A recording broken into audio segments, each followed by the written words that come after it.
நலாஸ் நாட்டு சர்க்கரை நலமுடன் வாழ நலாஸ் இந்தியாவிலேயே நாட்டு சர்க்கரைக்கு ISI முத்திரை மற்றும் அக்மார்க் அங்கீகாரம் பெற்ற ஒரே நிறுவனம். தொடர்புக்கு 9047045000.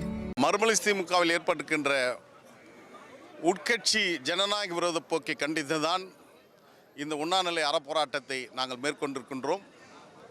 தலைவர் வைகோ அவர்கள் என் மீது ஒரு அபாண்டமான துரோகம் என்ற ஒரு குற்றச்சாட்டை சொல்லியிருக்கிறார்.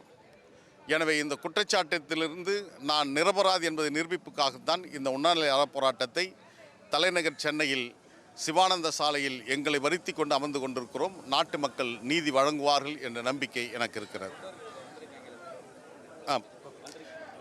தமிழ்நாடு முழுவதும் இருந்து கழகத் தோழர்கள் தலைவர் வைகோ அவர்களால் நேசிக்கப்பட்டவர்கள் இன்றைக்கு நீதி கேட்டு அவர்களும் இந்த அறப்போராட்டத்தில் பங்கேற்றிருக்கிறார்கள் என்று சொன்னால் மறுமலர்ச்சி திமுகவுடைய பொதுச் செயலாளர் குறிப்பாக துரை அரசியல் சார்ந்து ஜனநாயகத்தன்மையை பெற வேண்டும் என்பதுதான் எங்களுடைய வேண்டுகோள். ஜனநாயக விரோத மேற்கொண்ட காரணத்தினால்தான் இன்றைக்கு பல்லாயிரக்கணக்கில் இங்கே திரண்டு இருக்கிறார்கள். இதுவே உட்கட்சி ஜனநாயகம் படுகொழியில் சென்று கொண்டிருக்கிறது என்பதற்கு சாட்சி. இல்லை, இது குறித்து யாரும் எங்களோட பேச வரல. ஏன்னா அவங்க எங்களை வெளியேற்றணும் என்பது தான் ஒற்றை குறிக்கோள். அது ஒரே தீர்மானம் தான். எங்களை வெளியேற்றி விட்டால் கட்சி அவரிடம் வந்துடும், கோடிக்கணக்கான கட்சியுடைய மூலதனம் வந்துடும் நினைக்கிறாரு. அந்த பணத்தை எல்லாம் விற்றுட்டு கனடாவுக்கு போகணுன்னு துறை நினச்சிடக்கூடாது. அது ஒவ்வொருடைய தொண்டனுடைய வியர்வையில் உருவாக்கப்பட்டது. ஒவ்வொரு நிலங்களும் செங்கல்பட்டை நாங்கள் வாங்கி கொடுத்துருக்குறோம், திருச்சியில் வாங்கி கொடுத்துருக்குறாங்க, ஈரோட்டில், திண்டுக்கல்லில், கோயம்புத்தூரில், நாமக்கல்லில் என்று கட்சிக்காரர்கள் வாங்கி கொடுத்த சொத்து. அது கட்சி உங்களோட தனிப்பட்ட சொத்து நினச்சி விற்றுட்டு கனடாவுக்கு போகணுன்ற எண்ணங்கள்லாம் விட்டுட்டு அது கட்சிக்கு கட்சிக்காரர்கள் தான் வழி நடத்தணும் என்பதை புரிந்து கொள்ள வேண்டும். நிச்சயமாக அவர் வேதனைப்படுவார். 32 ஆண்டு காலம் அவருக்கு நான் உற்ற துணையாக ஒரு சேனாதிபதியாக பணியாற்றியவன். 3 முறை அவருடைய உயிருக்கு ஆபத்து ஏற்பட்ட போது அதிலிருந்து பாதுகாத்தவன். அப்படிப்பட்ட என் மீதே ஒரு துரோகப்பழிய தலைவர் வைகோ அவர்கள் சுமத்தியிருக்கிறார் தன்னுடைய மகனுக்காக. எனவே அந்த தவறை இன்றில்லாவிட்டாலும் என்றைக்காவது ஒரு நாள் அதை உணர்வார்.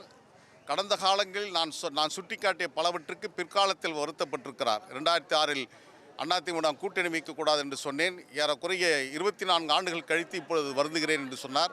2016 மக்கள் நல கூட்டணி வேண்டாம் என்று சொன்னேன், இப்பொழுது வருந்துகிறார். அதே போல்தான் என் மீது பழி சுமத்துவதற்கும் வருந்துவார். அதே போல்தான் டாக்டர் கலைஞருடைய குடும்பம் குறித்தும் 2016இல் மக்கள் நல கூட்டணி உருவாக்கப்பட்ட போது அவதூறு வார்த்தைகளை பேசினார். பின்பாடு அது வருத்தப்பட்டார். அதே போல் என் குறித்தும் தலைவர் வைகோ ஒரு நாள் நிச்சயம் வருத்தப்படுவார். அதுதான் நாங்கள் விரும்புவதாக இருக்கிறது. இந்த போராட்டம் என்பது தமிழ்நாட்டின் வீதிகளில் நாங்கள் தொடர்ந்து அரசியலில் களமாடிட வேண்டும். நாங்கள் செல்கின்ற இடத்தில் எங்கள் துரோகி என்று யாரும் அழைத்து விடக்கூடாது.